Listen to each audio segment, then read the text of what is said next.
Hello दोस्तों, आप सभी का हमारे चैनल पर स्वागत है। आज हम पढ़ने वाले हैं कक्षा 10वीं अध्याय 1 वास्तविक संख्याएं।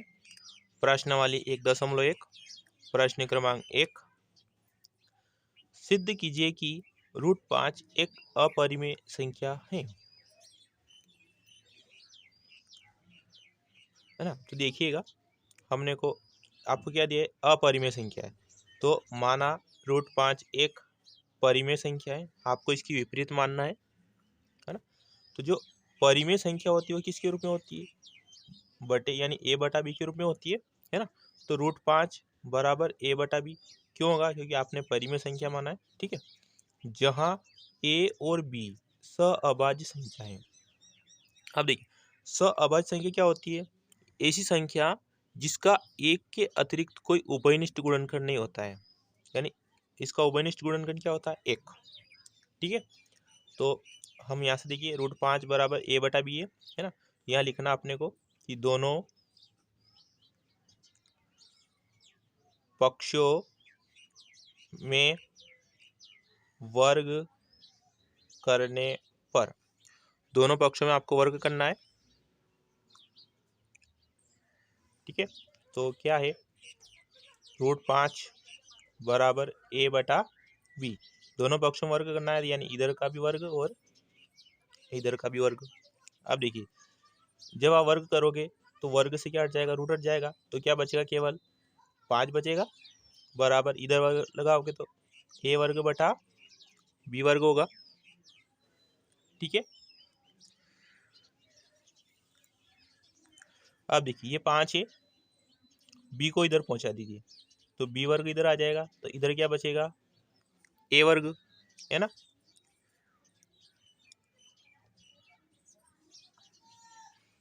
अब 5 को यहाँ से नीचे ले जाना है, तो ये बी वर्ग है बराबर ए वर्ग, 5 का आएगा नीचे, है ना। तो इसको आप समीकरण नंबर 1 दीजिए। अब देखिए, यहाँ लिखना आपको, अर्थात ये देखिए, यानी ए वर्ग है, नीचे क्या है 5, यानी आप ए की वैल्यू जो भी रखोगे वो 5 से क्या होगा, डिवाइड होगा, यानी भाग जाएगा उसमें, यानी ए वर्ग में 5 से कटेगा, है ना। तो ए वर्ग का एक गुणनखंड 5 है, इसलिए अगर ए वर्ग का गुणनखंड 5 है तो ए का बी गुणन एक गुणनखंड 5। ठीक है, अगर ए वर्ग का गुणनखंड 5 है तो ए का भी गुणनखंड क्या होगा, 5 होगा। ठीक है, अब आपको वापिस मानना है, माना।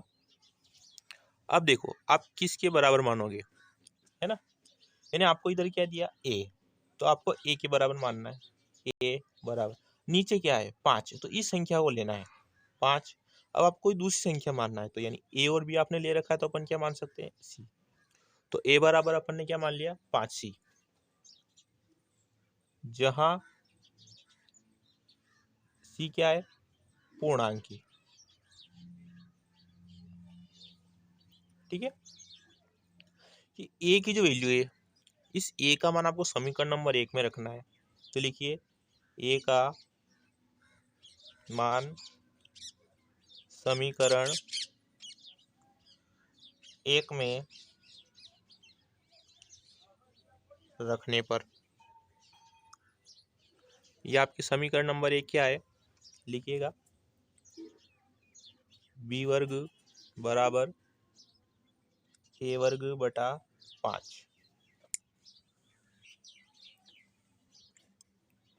है ना।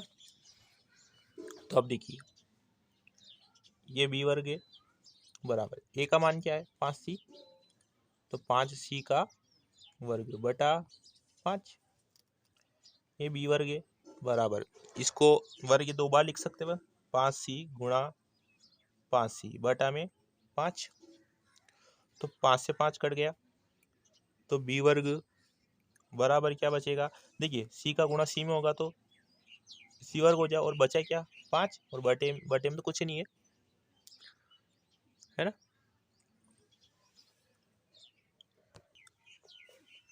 आप देखिए बी वर्ग 5 को नीचे भेज दिए तो 5 बराबर इधर क्या बचेगा, सी वर्ग बचेगा, है ना। तो अभी आपने देखिए कि 5 बी वर्ग को विभाजित करेगा, तो यहाँ लिखिए अर्थात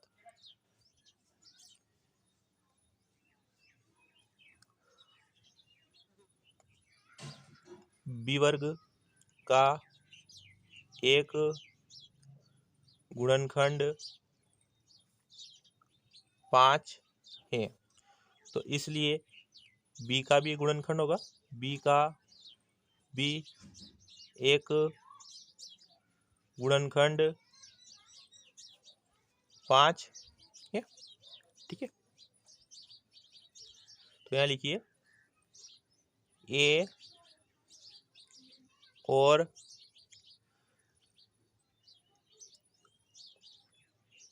बी का एक गुणनखंड, एक गुणनखंड क्या है 5 है,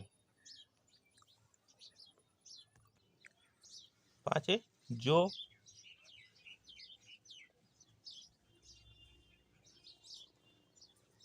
हमारी कल्पना के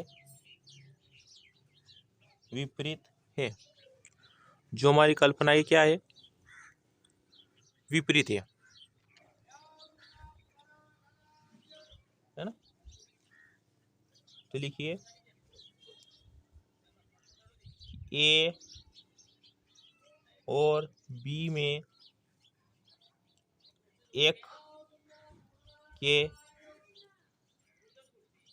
अतिरिक्त कोई उभयनिष्ठ गुणनखंड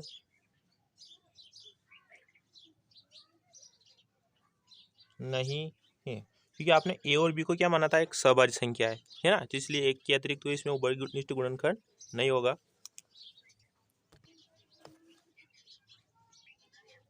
तो अतः